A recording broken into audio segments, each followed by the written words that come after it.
Buenas tardes a todos, yo soy Carla Ramírez Fragoso, R1 de Urgencias. Mi asesor en este tema fue el doctor Miguel Ángel de la Rosa, R3.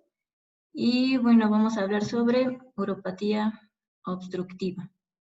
Vamos a empezar con un caso clínico. Es muy pequeño, en realidad, entonces yo creo que lo ideal sería que una sola persona conteste todas las preguntas para que, repito, no nos detengamos tanto en esto y no perdamos tiempo de exposición. Entonces voy a empezar. Tenemos un paciente masculino de 56 años de edad con antecedente de ataques agudos de gota desde hace 2 años y ácido úrico de 9 miligramos sobre decilitro. Acude al servicio de urgencias por dolor tipo cólico 9 de 10 en escala numérica álgica en fosa renal derecha que se irradia hacia ingle, acompañado de ansiedad, náusea, vómito y sudoración. Sus signos vitales son TAD de 140-90, frecuencia cardíaca de 85, respiratoria de 20 y temperatura de 36.7 grados. La pregunta inicial es, ¿cuál es el manejo inicial según sospecha clínica? No sé si me podrías responder, Juan, por favor.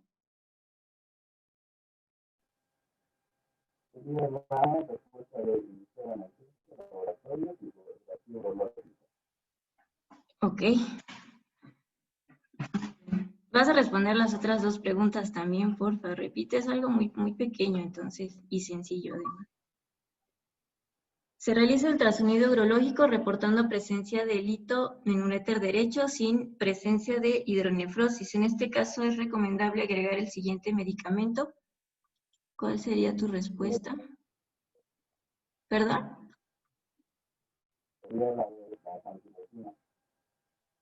Ok.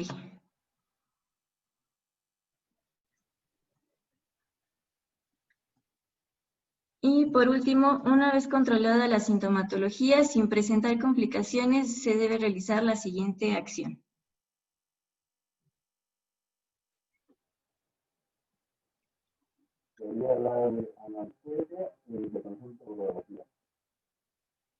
Ok. Bien, entonces vamos a empezar.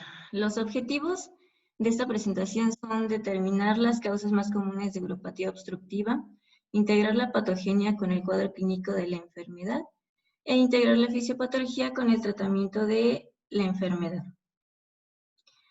La uropatía obstructiva se define como la existencia de un obstáculo mecánico o funcional al flujo de la orina que se localiza en cualquier punto entre lo que es el área cribosa papilar renal y el meato ureteral.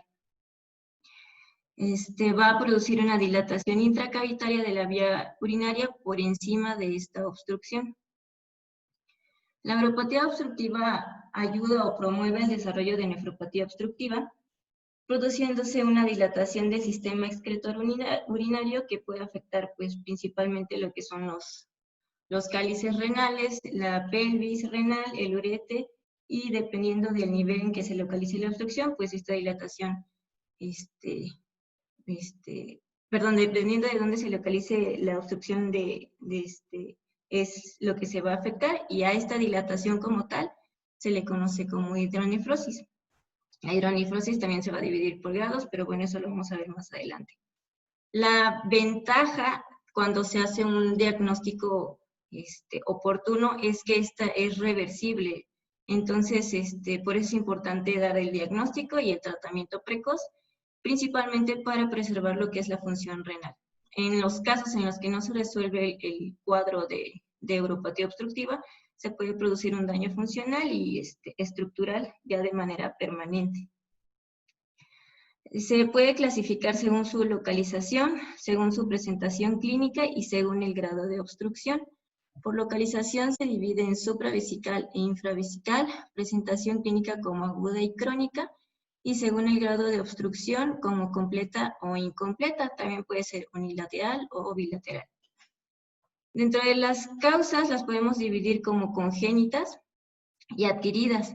En las congénitas está pues la estenosis de la unión pielo-ureteral, el reflujo vesículo-ureteral, la vejiga neurógena, valvas ureterales, estenosis del meato, daño de las raíces sacras, principalmente a nivel de la segunda y la cuarta, como es en el caso de la espina bífida o el mielomeningocele. Dentro de las causas adquiridas, en la mujer la principal son el embarazo, litiasis, tumores ginecológicos, y en el hombre las principales son la hipertrofia prostática benigna, cáncer de próstata, litiasis también, vejiga neurógena adquirida y las estenosis ureterales. La fisiopatología, bueno, cuando se produce una obstrucción, se afecta el adecuado transporte de lo que es la orina, y según la relación de la duración y el grado de la obstrucción, el efecto va a ser en la función renal. También pueden haber mecanismos protectores. Inicialmente puede haber absorción de agua y de sodio. Sin embargo, lo que sucede en este caso es un aumento de las presiones y reflujo retrógrado. Posteriormente a esto, la pelvis renal va a responder de manera protectora, por así decirlo, distendiéndose para evitar que el aumento de las presiones afecte el glomérulo. Esta dilatación, como mencioné anteriormente, se conoce como hidronefrosis y suele presentarse cuando la obstrucción es de origen mecánico. Cuando es de origen neuromuscular, la dilatación va a ser en toda el área afectada, no solamente a nivel de lo que es la pelvis renal. Entonces, cuando hay una sobredistensión o aumento de la presión del sistema urinario, va a haber un aumento en la presión glomerular que va a llevar a un descenso del filtrado glomerular y un descenso de la capacidad de concentración de orina. Esto va a favorecer la incapacidad para la acidificación.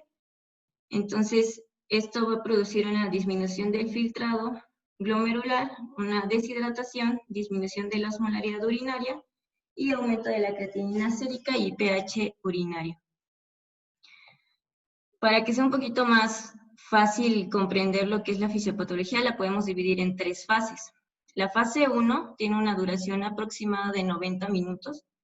Y bueno, en esta fase, al presentarse una obstrucción, va a haber un aumento de la presión intratubular o ureteral y que va a ser amortiguada por una vasodilatación preglomerular y un aumento del flujo sanguíneo renal. Esto es secundario a la liberación de prostaglandinas. Esta es transitoria y podría decirse que este es el momento agudo de la obstrucción. Posterior a esto se presenta la fase 2 con una duración aproximada de 90 minutos a 5 horas, posterior a la obstrucción, y bueno, en esta se va a producir una vasoconstricción preglomerular que va a estar mediada por el sistema renina-angiotensina-aldosterona. Esto va a producir una disminución del flujo sanguíneo renal y disminución de la presión de filtrado glomerular.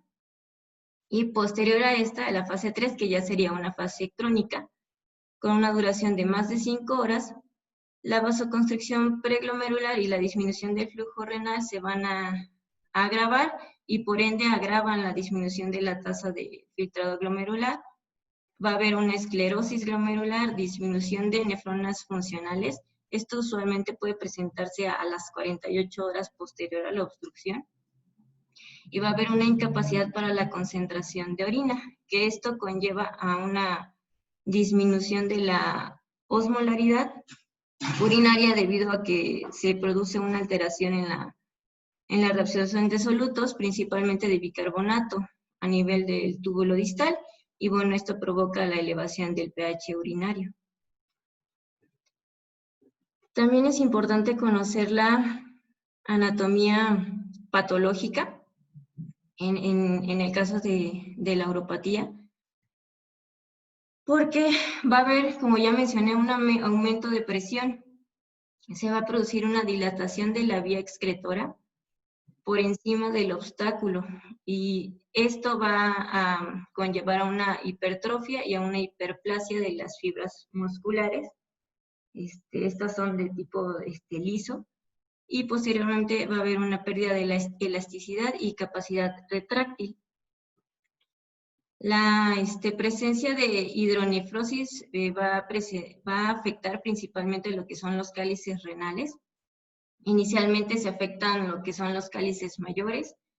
Va a haber un aumento de su diámetro de forma transversal y provoca una especie de aplastamiento de las papilas renales y pierden su morfología normal hasta llegar a una forma de lo que se conoce como palillos de tambor.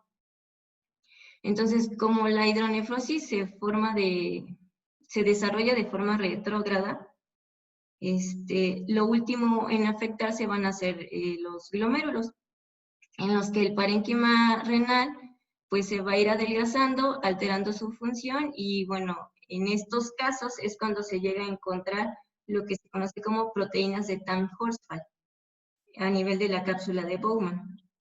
Estas se llegan a considerar como un signo patognomónico de obstrucción porque estas se sintetizan en el asa de Henle y a nivel del túbulo distal. Entonces, si está la presencia de estas en la cápsula de Bowman, es por desplazamiento retrógrado. Y en caso de que continúe la obstrucción, esta hipertrofia e hiperplasia se llega a convertir en atrofia y se sustituye por colágeno, el tejido, y ya llega a ver lo que es una lesión como tal del parénquima renal y atrofia renal. El cuadro clínico, como las causas ya vimos son muy variadas, el cuadro clínico pues no es específico. Lo podemos dividir en supravesical e infravesical. Cuando la obstrucción es supravesical, generalmente el principal síntoma es el dolor lumbar, que cuando hay una obstrucción aguda se presenta como cólico nefrítico, que es el clásico dolor tipo cólico que inicia en fosa renal, se irradia a genitales e incluso puede llegarse a irradiar hasta la parte interna del muslo. También pueden haber síntomas intestinales como náusea, vómito, distensión abdominal, algunas literaturas mencionan íleo. Y cuando la obstrucción es bilateral o hay riñón único, puede presentarse oligoanuria. Cuando la obstrucción es infravesical, las manifestaciones principales van a ser miccionales. Va a haber retraso en el inicio de la micción, va a haber disminución en la fuerza y el tamaño del chorro, goteo terminal, y puede haber cuadros de retención aguda de orina que se caracteriza por la presencia de globo vesical, dolor en hipogastrio y intenso deseo de orinar. Estas manifestaciones suelen presentarse por un efecto vagal y según la etiología, como lo que es la afectación de las raíces sacras, puede ser por afección del nervio hipogástrico. También puede haber hipertensión arterial. Esta usualmente cede cuando se quita la obstrucción, y esto es debido a que hay una retención de sodio y agua. Va a haber aumento de renina en lo que es el riñón obstruido, y va a haber aumento de masa eritrocitaria secundario a liberación de eritropoyetina en el riñón obstruido. Esto provoca una hipertensión, además de que, como comenté anteriormente, el aumento de las presiones a nivel renal también va a estar mediado por el sistema renina-angiotensina-aldosterona, y esto propicia también a la hipertensión arterial. Pero no se maneja con antihipertensivos, sino quitando la obstrucción en sí. El diagnóstico se basa principalmente en una adecuada anamnesis y exploración física para poder determinar la probable causa de la obstrucción. Es importante saber si hay antecedentes como trastornos urológicos previos, tumores que ya sean diagnosticados previamente, alteración del flujo urinario ya de manera progresiva, etc. Y bueno, en cuanto a la exploración física, pues la presencia de yórdano positivo en el lado afectado. En caso de que haya una sospecha de hiperplasia, pues es importante realizar tacto rectal, palpación de globo vesical en casos de retención aguda de orina, Y bueno, a estos también se tienen que realizar estudios de laboratorio y gabinete con el objetivo principal de saber si hay una alteración de la función renal o alguna infección agregada que amerite tratamiento antibiótico. Los principales laboratorios que se deben realizar son la química sanguínea, en la que puede haber un aumento de los azuados y principalmente de la creatinina sérica, y el examen general de orina, en el que el pH se puede encontrar alterado, usualmente mayor a 6. El sodio urinario suele estar elevado, mayor de 40 miliequivalentes por litro, y la osmolaridad urinaria se encuentra disminuida, usualmente a menos de 400 miliosmoles. Y también puede haber presencia de hematuria micro o macroscópica, presencia de cilindros hialinos, que esto es por las proteínas de Tamm-Horsfall. En algunos lugares se pueden pedir que se busquen en específico estas, pero bueno, aquí va a ser un poquito difícil, pero cilindros hialinos pueden estar presentes.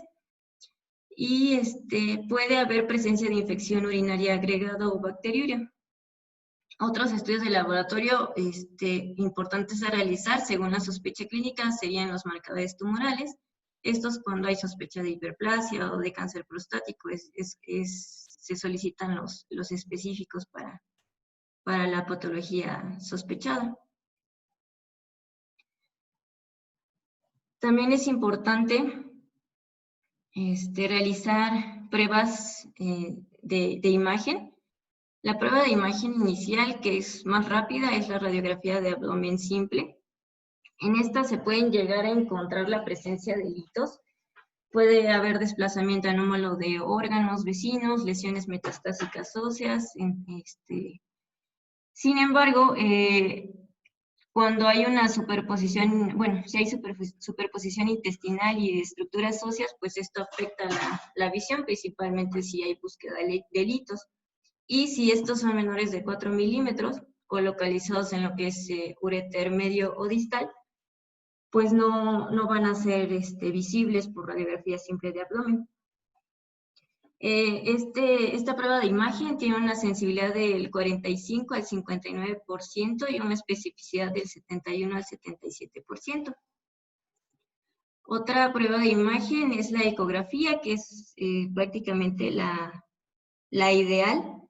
Este es un método pues rápido, relativamente barato y que no va a utilizar radiaciones ionizantes ni requiere de contraste intravenoso. Nos va a permitir detectar la presencia de litos y principalmente el grado de dilatación de la vía excretora por encima de la obstrucción. Y obviamente si los litos son radiotransparentes, también se pueden detectar que en la radiografía simple de abdomen no se pueden ver. En cuanto a los litos, pues se van a observar como focos hiperecoicos con una sombra acústica posterior. Y en cuanto al grado de dilatación, se puede dividir en 5 grados que van del 0 al 4. El 0 es que no hay presencia de dilatación o normal. El 1 es de manera fisiológica todavía. El grado 2 hay una dilatación leve. En el grado 3 hay una dilatación moderada.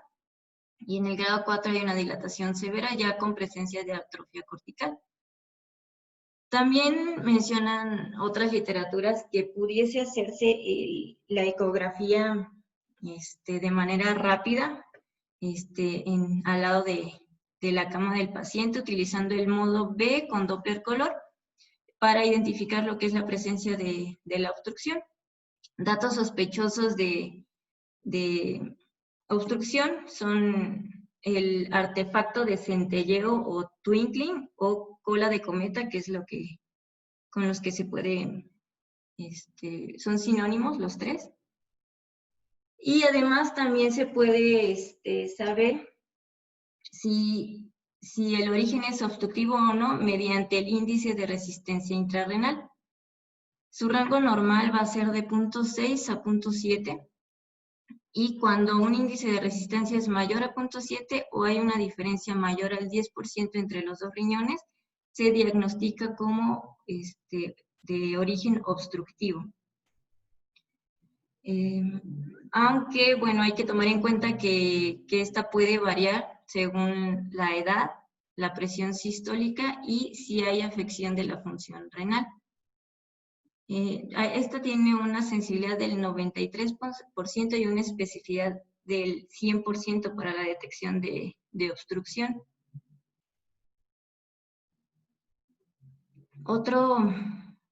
Otra prueba de imagen es la tomografía. Esta nos va a permitir confirmar como tal el diagnóstico, así como el tamaño y localización de la obstrucción, que no sea visible por ecografía, y tiene una sensibilidad y una especificidad superiores al 95%. En casos de que no haya litiasis, nos permite mostrar el paso reciente de algún cálculo o descartar algún diagnóstico diferencial, como enfermedad vascular aguda, tumores renales o apendicitis, que es como lo más común con lo que se puede llegar a confundir por el dolor, el tipo de dolor que se presenta.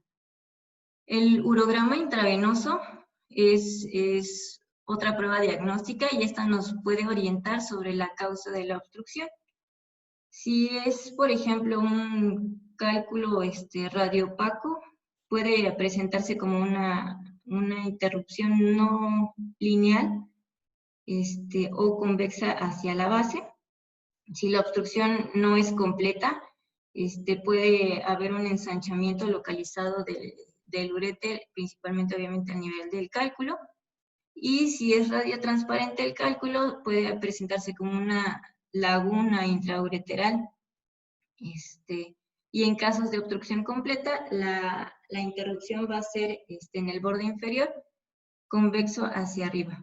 Lo malo o la desventaja de este tipo de prueba es que requiere de contraste. Entonces, si el paciente ya tiene datos de daños de función renal, pues obviamente está totalmente contraindicada. La resonancia magnética se utiliza principalmente en embarazadas que tienen una ecografía negativa o no concluyente, pero se menciona en la literatura que esta no puede ser segura en el primer trimestre. Esta nos va a ayudar a detectar la dilatación de la vía excretora y a diferenciar si la hidronefrosis es fisiológica del embarazo o de causa obstructiva.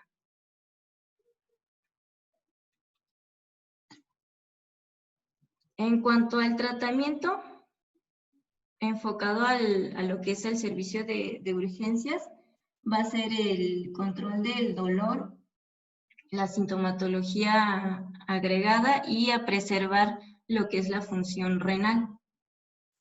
Los fármacos de primera línea para el manejo del dolor son los AINES, como lo que es el ketorolaco, una dosis de 30 miligramos vía intravenosa, o diclofenaco, 75 miligramos vía intravenosa.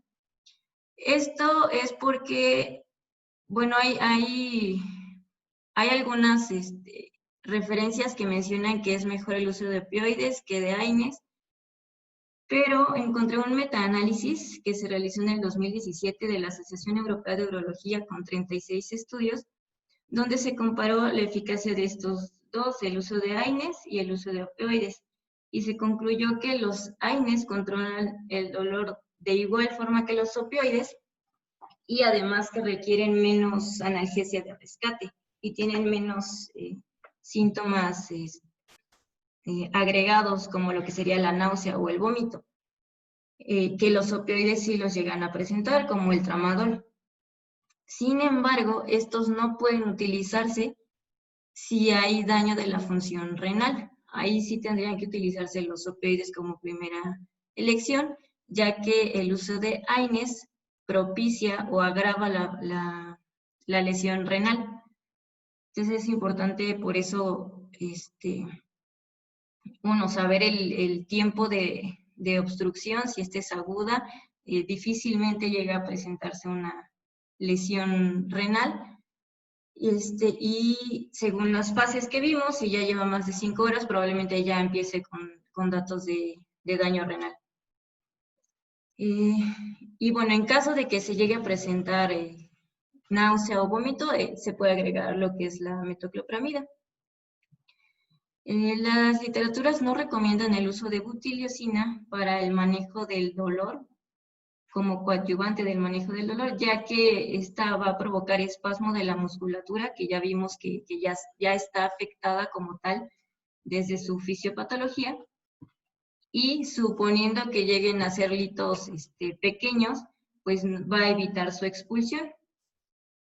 Sin embargo, varias literaturas recomiendan el uso de tamsulosina a dosis de 0.4 miligramos cada 24 horas. Esto no solamente para hombres, también lo recomiendan para mujeres, ya que este es un antagonista alfa-adrenérgico y va a actuar de forma selectiva en los receptores adrenérgicos alfa-1A y alfa-1D. Se van a encontrar a nivel de próstata, vejiga y a nivel ureteral distal e intramural. Entonces va a ayudar a producir una relajación del tono del músculo liso y disminuye la resistencia ureteral. Esto favorece en los casos en los que sea posible la expulsión de los litos y además disminuye la intensidad y la duración del cólico nefrítico. En caso de que se llegue a presentar una retención aguda de orina, el tratamiento como tal es la descompresión de la misma. Esto es mediante sondaje vesical y en caso de que haya contraindicaciones para la misma, se debe realizar de manera por cateterización suprapúbica.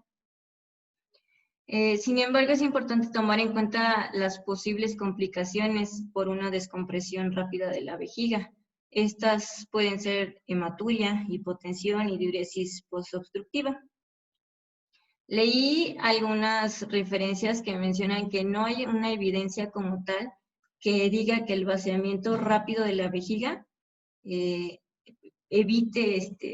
vaciamiento gradual de la vejiga evite complicaciones. O sea, no hay una evidencia como tal que diga que si tú la vacías de manera lenta, no va a presentar hematuria o no va a presentar hipotensión o diuresis. Pero algunas otras sí recomiendan la descompresión gradual mediante el drenaje de 400 cc de orina, se suspende por 15 minutos y posteriormente se puede reiniciar, esto hasta que se descomprima la vejiga de manera completa. Y ya como tal, el tratamiento definitivo es la desobstrucción de la vía urinaria y el tratamiento de la etiología, por lo que es necesaria la valoración por el servicio de urología para determinar lo que sería el tratamiento específico y definitivo según la etiología. Esto es principalmente si se llega a presentar lesión renal aguda, para que se pueda resolver la obstrucción, ya sea por nefrostomía, litotomía,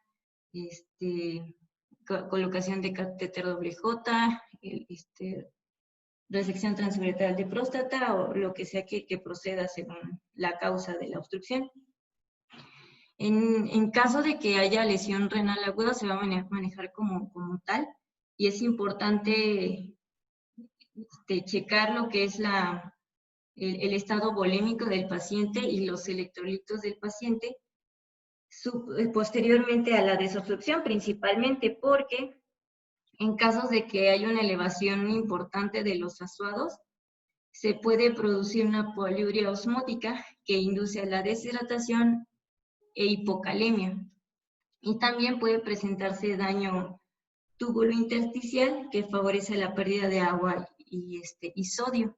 Entonces, no solamente es el manejo de líquidos con las soluciones adecuadas y ya es importante también tomar en cuenta los electrolitos por lo que es la fisiopatología en sí, que menciona la retención como método de protección, primero es retención de agua y sodio y posteriormente va a haber pérdida de agua y sodio. Y cuando hay una desobstrucción rápida, o aunque no sea rápida, puede haber esta poliuria y propicia la deshidratación, y si tenemos un paciente ya con una lesión renal aguda, más una deshidratación, pues obviamente va a agravarse. Entonces, esto es lo principal que debemos de tomar en cuenta en el tratamiento de urgencias. No encontré como tal si hay algunas algunas metas, por ejemplo. Estuve buscando y en sí no encontré ninguna. En la mayoría mencionan lo que es el manejo del dolor y el tratamiento específico. Y en casos de que llegue a haber una infección agregada, sí se puede utilizar antibiótico. Usualmente es infecciones de vías urinarias y se pueden utilizar cefalosporinas de tercera generación o fluoroquinolonas. En casos de bacteriuria no se utilizan antibióticos, ya que puede propiciar a la resistencia bacteriana y obviamente pues esto afecta más al paciente. Y nada más, creo. No sé si hay alguna duda, comentario. Comentarios, Carla. Uh-huh. Bueno, mira, el buen trabajo se reconoce a leguas. Felicidades, se ve que te esfuerzas cada vez que te toca y obviamente que tu trabajo nos dice mucho. Con esto yo creo que ya tenemos todos un panorama general de lo que es la uropatía obstructiva. No todo es igual a piedras, no todo es igual a próstata. Consideremos las lesiones extrarrenales que pueden ser causa de este tipo de patología. ¿Sale? Muy interesante, muy buen contenido, claro. Y ahora vamos a abrir la participación de los compañeros a ver qué opinan sobre este bonito tema. ¿Sale? ¿Sale, doctores? Escuchamos sus participaciones. ¿Quién dice yo? Yo, doctor. Sale, Honorio. adelante. No sé quién. ¿Sí se escucha? ¿Sí se escucha o no se escucha? Sí, se escucha. Bueno, yo encontré un estudio, se llama Estudio Stone, en el que evaluaba el efecto de la tamsulosina en este tipo de pacientes. Es un estudio doble ciego que se realizó en 512 pacientes. Se evaluaba principalmente a 28 días con el tratamiento con tamsulosina y el uso de placebo. Entre los criterios de inclusión de este estudio, pues se mencionaba que era principalmente pacientes mayores de 18 años que tuvieran diagnosticado urolitiasis, ya sea por radiografía, por tomografía, básicamente por eso. Y entre sus criterios, bueno, encontró en este estudio, pues era la edad media de los cuales era principalmente 40 años, principalmente el lugar de obstrucciones en la unión ureterovesical y a nivel del uréter distal. Entre lo que se encontraron los resultados o lo que arroja es que se encontró que el tratamiento con tamsulosina 28 días en estos pacientes en el departamento de urgencias era un resultado de 49.6%, mientras que en el uso de placebo se encontró un resultado de 47.3%, a lo cual concluían que digamos que no hay diferencia al uso de tamsulosina de manera inicial como para, como tratamiento para expulsión de litos en estos pacientes. De hecho, se mencionaba que a final de cuentas, bueno, principalmente dependiendo del lugar de la localización del hito, básicamente podía expulsarse de manera espontánea o con el uso, obviamente, de manera, solamente con analgésicos y todo eso, a el uso de tamsulosina. Y pues ya. Oye, bueno, ¿con qué te quedas tú? Pues ¿Con qué te quedas? Y dime, ¿qué diámetro del hito pasa y qué diámetro no pasa? Se mencionaba que debe ser menos de 10 milímetros. Menor a 10 milímetros es el uso, lo que se recomienda el uso de tamsulosina. Mayor a 10 milímetros, pues ya se recomienda con el uso de litotripsia. Bueno, ya tratamientos quirúrgicos. Pues en teoría, pues, bueno, con lo que me quedaría, pues, es que a final de cuentas, tuviéramos o no tamsulosina, a final de cuentas, pues, bueno, tenemos que usar lo que tenemos, pero pues, si no hay tamsulosina, pues, obviamente, no habría no cambiaría el pronóstico del paciente, obviamente, con un lito menor de 10 milímetros. Porque a fin de cuentas se va a expulsar de manera, bueno, podría expulsarse de manera espontánea, pero obviamente tendríamos que tener ya, a fin de cuentas, una valoración pues más específica pues por urología, ¿no? Sale, muy buen comentario. Vamos a ver qué opinan los demás. Sale, Alfredo. ¿Sí me escuchan? Sí, sí, Hola. adelante. Ok. Bueno, yo solamente quería comentar, ahorita como esto comentó algo Carla sobre el vaciado de la vejiga en las retenciones agudas de orina. Cabe recalcar que de todo lo que nos explicó ahorita, lo que más recibimos son retenciones agudas de orina, por lo general, hablando de uropatía obstructiva. Como bien comentó, no todos son litos, no todos son próstatas, pero eso es algo muy común que nos llega a nosotros. Ella comentó en el apartado sobre el vaciado, que hay contraindicaciones para este vaciado vesical, pero no nos dijo cuáles, entre los cuales están que haya una lesión ureteral, un traumatismo vesical o la presencia de material purulento en el meato urinario. Estas son contraindicaciones absolutas para realizar el vaciado por sonda vesical, por sonda Foley.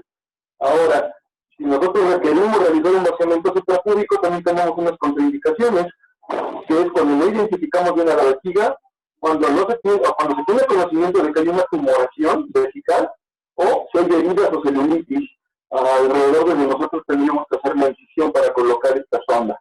Esas son las contraindicaciones. Y también aumentando o agrandando esto, hay agentes farmacológicos que también nos pueden ocasionar una retención aguda de orina. Eso ahorita les mando el cuadro, esto de la guía de práctica clínica, en el cual se mencionan el tramadol, carbamazepina, clorfenamina, dilalacina, clonazepam, levodopa, entre otros fármacos que son muy comunes que llegan a nuestra área de urgencia. Y pues bueno, eso mi aporte. Sale, muy buen comentario, Alfredo. Eso nos ayuda bastante a ampliar nuestro panorama. Sale, muy bien. ¿Quién más? Yo, doctor. Stephanie. Adelante. Hola, buenos días. Bueno, pues yo quería mencionar sobre un artículo que es el estudio COMBAT, en el cual ven la efectividad de la combinación con la terapia del uso de la dutasterida y de la tamsulosina. Este es un estudio que se realizó, de hecho, 4 años. Igual es un estudio doble ciego que se realizó en 4.844 pacientes con hiperplasia prostática benigna de moderada a severa. En ellos hicieron 3 tipos de grupos, en el cual se dio tamsulosin de 0.4 miligramos, dutasteride de 0.5 miligramos y la combinación. En ellos se dieron cuenta que la combinación de dutasteride y tamsulosina era mucho mejor a comparación que la tamsulosina sola, demostrando que solamente en el 60, que reducía el riesgo de una retención aguda de orina hasta un 67.6% y también reducía el riesgo de la necesidad de cirugía en la hiperplasia prostática benigna en un 70.6%. Y también se dieron cuenta que a comparación de la dutasteride sola, el combinado no era tan efectivo que la dutasteride sola. Solamente es la combinación, únicamente disminuye el riesgo de generar una retención aguda de orina en un 18% y de la necesidad de cirugía en un 31%. Entonces, como que concluyeron que si vas a combinar tamsulosina y dutasteride, sí hay un beneficio en la disminución de la retención aguda de orina y la necesidad de cirugía. Pero, pues, si nada más tiene dutasteride, pues no hay ningún problema. Bueno, sí hay, pues hay mejoría también nada más en monoterapia. Sale, ¿y tú con qué te quedas, Fanny? Pues yo creo que sería tamsulosina y dutasteride para disminuir esos riesgos. ¿Qué tiempo duró el tratamiento? 4 años. El tratamiento, pues en realidad no, en unos mencionan que 48 días fueron días de seguimiento, pero no menciona como tal cuánto tiempo duró. Mira, es importante lo que sacamos de tu artículo. O sea, eso me quiere decir que los pacientes que vengan con problemas de obstrucción secundario a crecimiento prostático, podemos iniciar esta biterapia, ¿de acuerdo? Ya que a largo plazo obviamente disminuye el volumen de la próstata y disminuye la obstrucción, que es lo que estamos buscando resolver, ¿sale? Ajá. Con eso nos quedamos. ¿Sale? ¿Quién más? Ceci. Sí, buenos días a todos. Bueno, yo quería comentar que qué tan frecuente es esta patología o específicamente el cólico nefrítico en urgencias. Encontré que algunos artículos, bueno, va de 3 a 5% en la atención a urgencias. Y también en cuanto al tratamiento, el uso de alfa-1 alfa-1 bloqueantes disminuye el 13% del peso vesical después del tratamiento durante 6 meses en pacientes con hiperplasia prostática benigna, y eso se ve en el ultrasonido. Y tomando en cuenta que el estadio terminal de la uropatía obstructiva, la vejiga la lesión principal se caracteriza por la estructura fibrosa, y eso conlleva la disminución de la capacidad y disfunción y contracción deficiente. Nada más. Gracias. Ok, ok, miren, algo muy importante que el hablar de uropatía obstructiva, quiero que tengan en mente como causa de enfermedad renal crónica o lesión renal aguda. Luego nos hemos encontrado que el paciente tiene enfermedad renal ya con criterios de terapia de reemplazo de la misma y no sabemos ni qué tiene. Me han tocado cáncer, me ha tocado lesiones de retroperitoneo, fibrosis, quistes, pero nadie piensa en la etiología, sino que todos queremos solamente meterlo a diálisis sin pensar qué es lo que estamos haciendo y por qué. ¿Sale? Siguiente comentario. Víctor. Bueno, Doc, Adelante, Víctor. ¿puedo hablar? Bueno, precisamente, bueno, mi comentario es con respecto a, bueno, el tema de uropatía obstructiva, como bien ya lo comentó usted. La importancia que tiene es, bueno, lo que más vemos en el servicio de urgencias nosotros, o pudiera estar relacionado con esto, es la retención aguda de orina. Y para esto, investigué en un libro que precisamente me recomendó usted hace tiempo, cuando iba en primer año, que se llama 5 minutos en la consulta de urgencias, que es de un autor que se llama Rosen y Barkins. Entonces, el difunto ya se murió. Ajá. Bueno, con respecto a él, en el tema en urgencias urológicas, en el apartado de específicamente de retención aguda de orina, que es a lo que yo me quiero referir, menciona cuáles son los criterios para hospitalización de nuestros pacientes, puesto que nos hemos dado cuenta que normalmente van los pacientes de retención aguda de orina igual a sonda, igual a alta. Entonces, en ese momento nosotros tenemos que identificar qué pacientes son necesarios qué pacientes es necesario que nosotros los hospitalicemos o qué pacientes no. Y esto va en relación a lo que usted acaba de comentar hace un rato. Y un tema que ya vimos previamente, que es la retención, la lesión renal aguda. Pero es una de las causas por las cuales nosotros vamos a hospitalizar a los pacientes. O sea, no todos se van a ir de alta. Y hay que tomar como con mucha seriedad esto, ¿no? Y también qué tiempo van a permanecer con la sonda uretral, puesto, bueno, sabemos que eso ya no, muchas de las veces no nos corresponde tanto a nosotros, pero sí tenemos que darles indicaciones precisas a los pacientes en qué momento se van a retirar el catéter o de qué manera, o qué seguimiento se le va a dar eso al paciente. Entonces, los criterios para hospitalización de admisión a hospitalaria son una urosepsis, un paciente que esté cursando con un cuadro de urosepsis, cuando la obstrucción está relacionada con la compresión de la médula espinal por la etiología que ustedes, la etiología que sea, puede ser maligna o de cualquier tipo. Precisamente que sea con obstrucción, que la obstrucción sea de origen maligno, o sea, un cáncer, ya sea a nivel de vejiga, a nivel de próstata, etcétera. Y cualquier proceso que requiera una intervención quirúrgica urgente. También la mielopatía obstructiva y lo que ya comenté, que es la insuficiencia, la lesión renal aguda, que sería otra causa para dejar hospitalizado al paciente. Entonces, tomando en cuenta eso, habría que clasificar a los pacientes cuáles se pueden ir de alta y cuáles es necesario que permanezcan en el servicio de urgencias. Y ya la permanencia del catéter va a depender si la causa es una infección, una prostatitis o una infección de cualquier tipo, se le da el tratamiento y si se resuelve se tiene que retirar el catéter. Y si la causa es una lesión de la médula espinal, pues ya la resolución es quirúrgica ya se le tiene que dar el tratamiento especializado. Recordemos que pues, el tratamiento es multidisciplinario. Nosotros en urgencias, pues muchas de las veces no nos corresponde lo demás, pero sí tenemos que saber estos criterios de admisión hospitalaria. Sería todo. Sí, está bien, Víctor, muy buen comentario, gracias.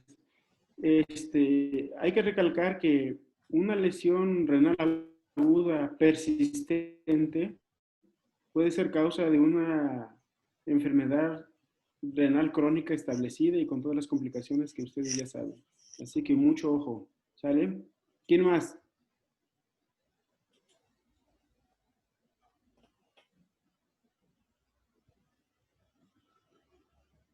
¿Quién más? R1.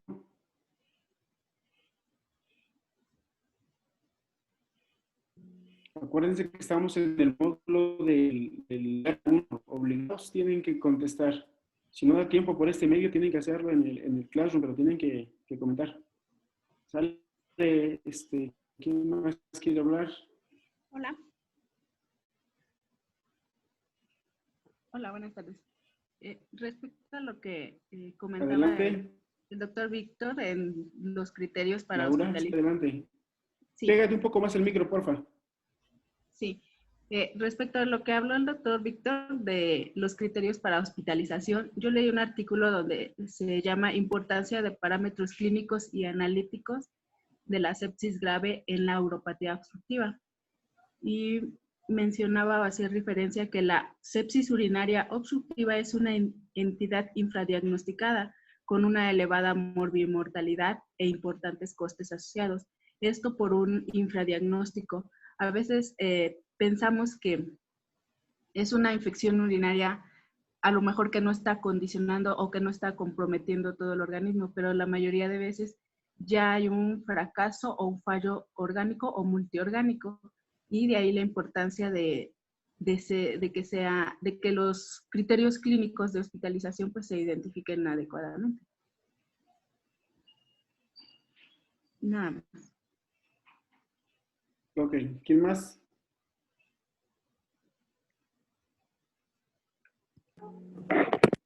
Yo, doctor, soy Kenia. Adelante, Kenia. Bueno, sobre lo de la lesión renal aguda, que igual comentaba usted y el doctor Víctor, que era una indicación para dejar al paciente hospitalizado. Yo encontré un artículo en el que mencionaba a unos biomarcadores precisamente para determinar si el paciente con obstrucción, sobre todo de la vía urinaria alta, y al presentar hidronefrosis presentaba la lesión renal aguda. Entonces, el artículo concluye en que es mejor combinar 3 biomarcadores que menciona. Los 3 son cistatina C sérica, cistatina C urinaria y la lipocalina asociada a gelatinasa de neutrófilos.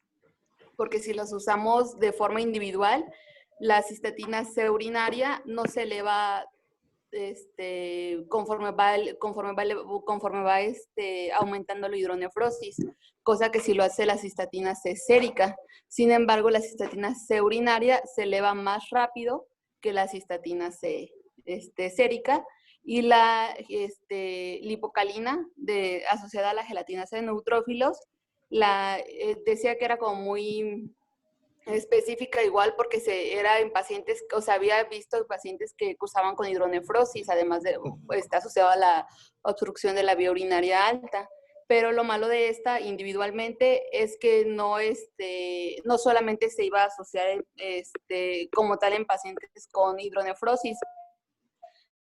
Como su nombre lo dice, también está presente en neutrófilos, en órganos como el vaso y pulmón, además del riñón. Entonces, el artículo concluía que era mejor usar los biomarcadores juntos, la cistatina C sérica urinaria y la lipocalina. Y porque, lo mencionaba porque era, ¿cómo se puede decir?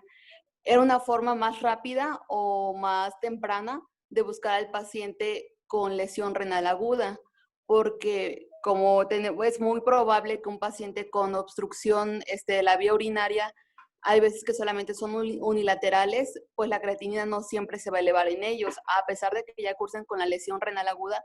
La creatinina nosotros la podemos ver normal y pensar que no está cursando con la lesión renal, pero en realidad es porque solamente es una obstrucción unilateral y el otro riñón pues está compensando al que no está funcionando. Y ya. Buen comentario, Kenia. Solo que estamos un poquito alejados de los biomarcadores. Ojalá los tuviéramos, pero no hay. Aquí lo que va a salvar todo esto es el contexto clínico, perfil del paciente, joven, adulto, hombre, mujer, diabético, no diabético, antecedentes quirúrgicos, antecedentes paraneoplásicos, lesiones medulares, ya sea de causa anatómica o neurológica. Es lo que tiene que guiar nuestra sospecha diagnóstica. Y algo muy importante, hagan el barrido con el ultra. Se puede hacer y eso va a disminuir nuestro rango de error. ¿Sale? ¿Quién más?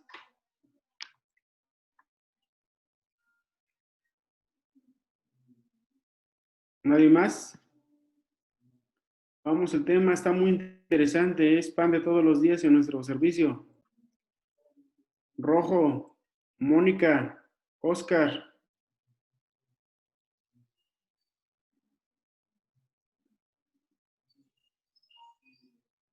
¿Me escuchas, Carla? Sí, Doc. Carla, ¿me escuchas? Sí, sí lo escucho. Bueno, mira, ya no quieren participar. A manera de cierre, tu mensaje final, Carla. Algo que quieras remarcar, que se te pasó, que quieras enfatizar, etcétera, etcétera. Y con eso cerramos. Pues lo más importante, pues prácticamente ya lo mencionaron todos. Como conclusión sería hacer un buen interrogatorio para darnos una idea de la probable causa de obstrucción, manejar lo agudo del paciente si llega con dolor o retención, y apoyarnos con el servicio de urología para evitar que el paciente se complique por daño renal. Y prácticamente eso sería como el resumen en sí de todo esto.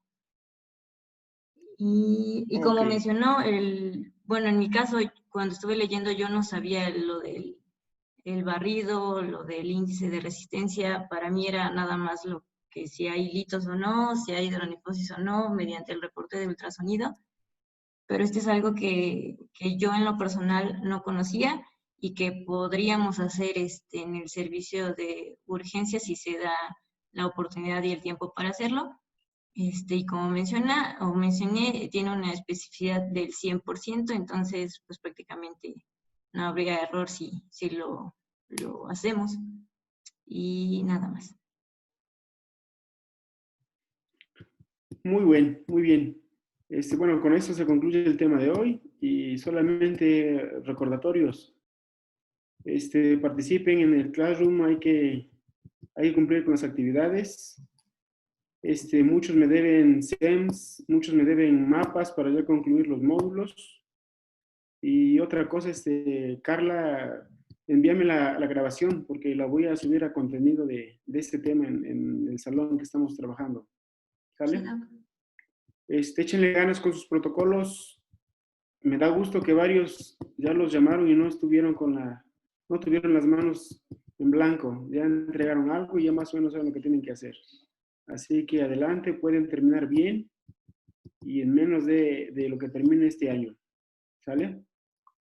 Pues que tengan bonita tarde y nos vemos mañana. Que descansen. Adiós. Bye.